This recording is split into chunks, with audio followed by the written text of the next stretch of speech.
My name is Tina and I'm an English teacher in Acadsoc, and today we are going to talk about some items that we might find in a school bag.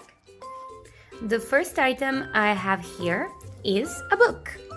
We read books to learn something new. This is a dictionary. It is very useful when learning a new language.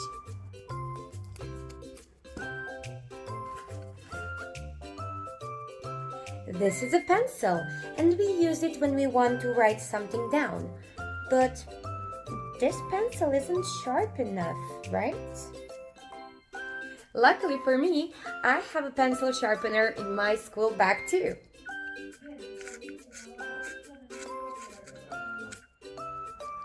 Good as new.